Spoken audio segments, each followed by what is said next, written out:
सुप्रभात कक्षाया ग्रुप के सामान्य सदस्यों को प्रणाम। और आप को यूट्यूब चैनल के माध्यम से पाठ्य योजना हिंदी गद्य पद्य व्याकरण, अब हम व्याकरण की पाठ्य योजना का आज भाग 5 लेके आए हैं।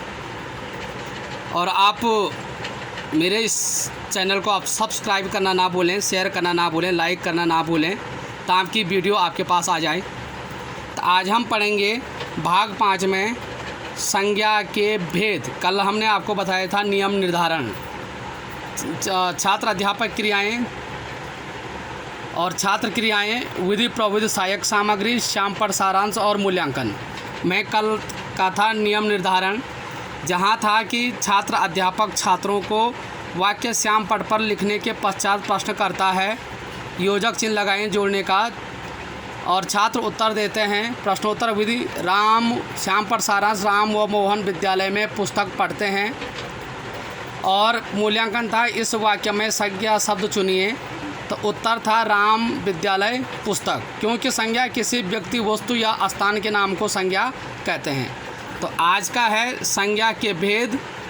संज्ञा के भेद में नंबर 1 जातिवाचक संज्ञा, ये शिक्षण बिंदु में आएगा। संज्ञा के भेद नंबर 1 जातिवाचक संज्ञा। और शिक्षण लक्ष्य ऑब्लिक व्यावहारिक उद्देश्य है ज्ञानात्मक। और छात्र अध्यापक क्रियाएं हैं, तो छात्र अध्यापक छात्रों से चार्ट पर लिखे वाक्यों को दर्शाने के पश्चात उन्हें पढ़ने के लिए कहता है। छात्र अध्यापक छात्रों से चार्ट पर लिखे वाक्यों को दर्शाने के पश्चात उन्हें पढ़ने के लिए कहता है। तो ये छात्र अध्यापक क्रियाएं छात्र क्रियाएं हैं। छात्र चार्ट पर लिखे हुए वाक्य पढ़ते हैं। छात्र चार्ट पर लिखे हुए वाक्य पढ़ते हैं, छात्र क्रियाएं। विधि प्रविधि ऑब्लिक सहायक सामग्री है। प्रदर्शन एवं वाचन, प्रदर्शन किसका है? चार्ट पर लिखे हुए शब्द, चार्ट क्या है? प्रदर्शन है। और वाचन पढ़ने का काम हो रहा है। अब श्यामपठ सारांश, श्यामपठ सारांश क्या है? क्योंकि इसी में स्पष्ट है कि छात्र अध्यापक छात्रों से चार्ट पर लिखे वाक्यों को दर्शाने के पश्चात उन्हें पढ़ने के लिए कहता है। अब एक चार्ट होगा, चार्ट बड़ा भी नहीं, इस प्रकार का चार्ट हो, छोटा चार्ट हो, चार्ट के भाग हो, ताकि सबसे पीछे हुए बैठा बालक भी उसको पढ़ सकें। उदाहरण के लिए ये हमारा चार्ट है, ये देख रहे होंगे आपने, मैंने एक सिंगल वाइट पेपर में बनाया था ताकि सबसे पीछे बैठा हुआ बालक भी उसमें पढ़ सके। और काले मोटे पेन से इसको लिखा गया है और इस प्रकार सजा करके लिखा गया है। और चार्ट पर लिखा हुआ भी है। और चार्ट पर क्या लिखा हुआ है, ऐसे चार्ट छात्रों की ओर दिखाना है कि किसी एक विद्यार्थी को खड़ा करना है कि इस चार्ट में क्या लिखा हुआ है। तो चार्ट में लिखा हुआ है विद्यार्थियों को ओर करके, घोड़ा तेज दौड़ता है, घोड़ा तेज दौड़ता है, पूर्ण विराम। हाथी एक विशाल जानवर है, पूर्ण विराम। सेब अल्प विराम, मौसम्बी आदि फलों का सेवन स्वास्थ्य के लिए लाभदायक होता है। सेब, मौसम्बी आदि फलों का सेवन स्वास्थ्य के लिए लाभदायक होता है। तो चार्ट पे ये लिखा हुआ है, घोड़ा तेज दौड़ता है, पीछे बैठा हुआ छात्र भी पढ़ सके।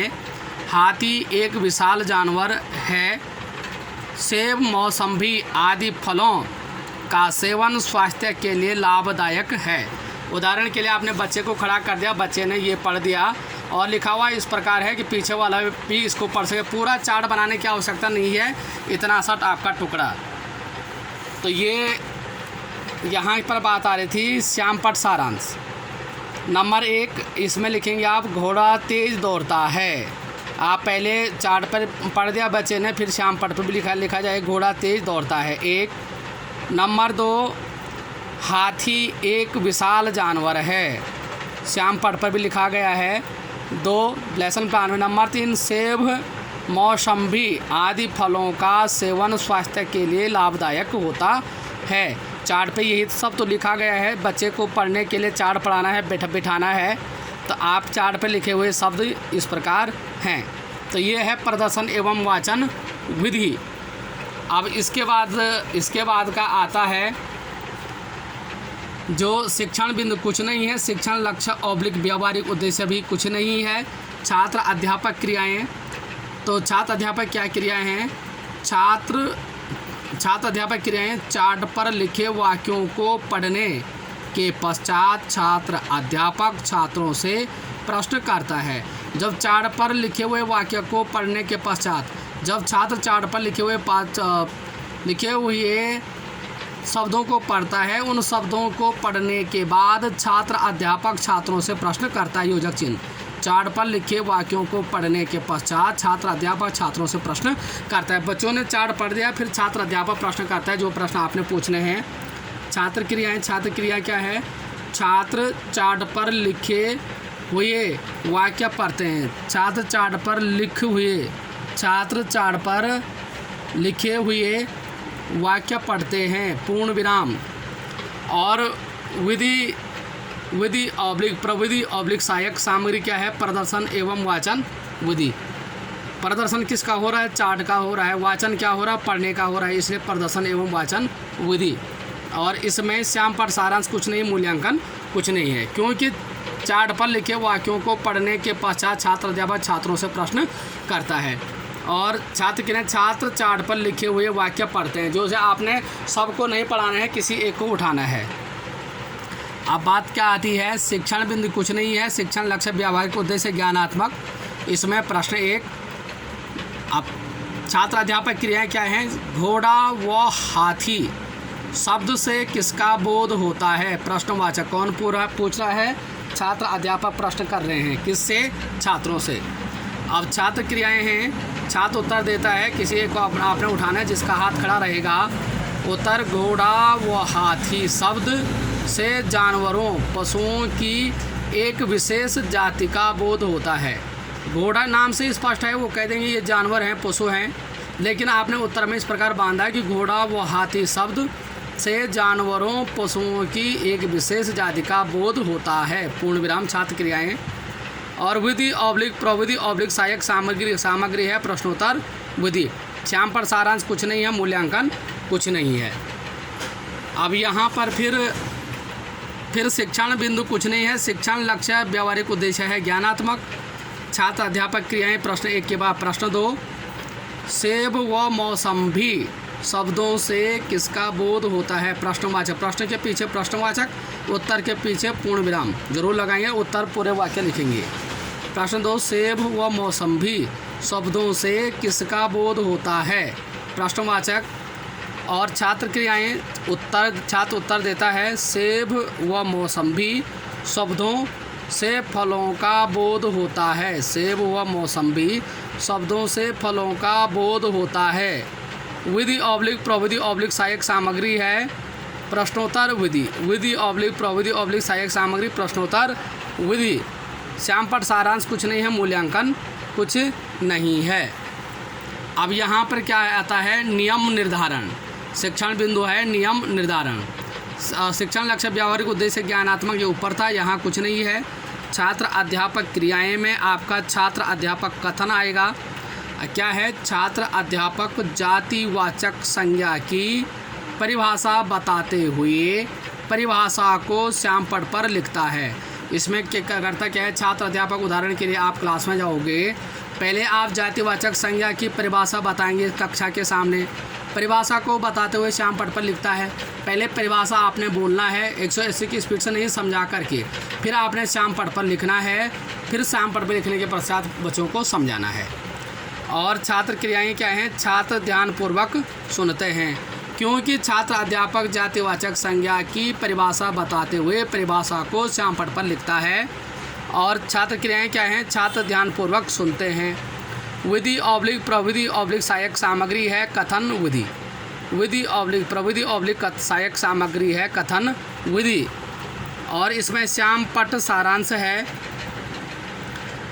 क्या है? श्याम पट पर क्या लिखता है? छात्र अध्यापक जातिवाचक शब्द की परिभाषा, जिन शब्दों से किसी जाति या समूह का ज्ञान होता है उन्हें जातिवाचक संज्ञा कहते हैं। जिन शब्दों से किसी जाति या समूह का ज्ञान होता है उन्हें जातिवाचक संज्ञा कहते हैं। सीधे सीधे है, किसी जाति या समूह का ज्ञान होता है उसे जातिवाचक संज्ञा कहते हैं, और इस मूल्यांकन अभी कुछ नहीं है। तो इस प्रकार से ये फिर है शिक्षण बिंदु में यहाँ नियम निर्धारण किसका हुआ, जातिवाचक संज्ञा, यहाँ ज्ञानात्मक का था।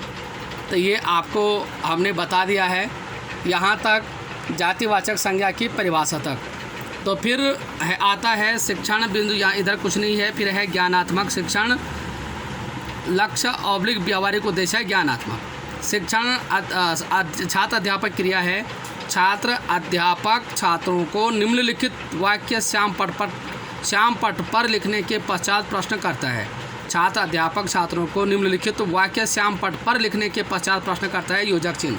तो क्या प्रश्न करता है, और छात्र क्रिया है, छात्र उत्तर देते हैं। विधि ऑब्लिक प्रविधि ऑब्लिक सहायक सामग्री है, प्रश्नोत्तर विधि। और श्याम पट सारांश है, क्या कौन से प्रश्न करता है।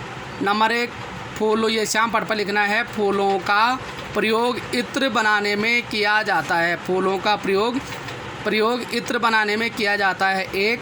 नंबर 2, सीता ने भिखारी को भोजन दिया, पूर्ण विराम। सीता ने भिखारी को भोजन दिया, पूर्ण विराम। और मूल्यांकन है, प्रश्न 1, इन वाक्यों में जातिवाचक संज्ञा शब्द चुनिए। इन वाक्यों में जातिवाचक संज्ञा शब्द चुनिए। अब यहाँ जातिवाचक संज्ञा क्या है, क्योंकि छात्र अध्यापक क्रियाएं, छात्र क्रियाएं में क्या आएगा, फूलों और सीता, जातिवाचक संज्ञा फूलों और सीता। प्रश्न नंबर इसी में 2 है, जातिवाचक संज्ञा के 3 उदाहरण लिखिए। जातिवाचक संज्ञा के 3 उदाहरण लिखिए। तो क्या है, छात्र क्रियाएं में ठीक इसी के यहाँ पे प्रश्न 2 हुआ, तो यहाँ पे छात्र क्रियाएं होगा उत्तर। बालक, नगर, वृक्ष। बालक जातिवाचक संज्ञा है, नगर और वृक्ष ये जातिवाचक संज्ञा के उदाहरण हैं। जातिवाचक संज्ञा के 3 उदाहरण लिखिए। तो बालक, नगर, वृक्ष। और इसी में इन वाक्यों में जातिवाचक संज्ञा चुने, किन में, फूलों का प्रयोग इत्र बनाने में किया जाता है, तो फूल और सीता। तो ये क्या है, ये इन जातिवाचक संज्ञा हैं। तो ये आज का इतना ही, क्योंकि वीडियो डाउनलोड नहीं हो पाएगी। तो पुनः अगले टॉपिक के साथ कल उपस्थित होते हैं। और मेरे चैनल को आप सब्सक्राइब करना न भूलें, शेयर करना न भूलें, लाइक करना न भूलें। धन्यवाद, नमस्कार। भाग 5।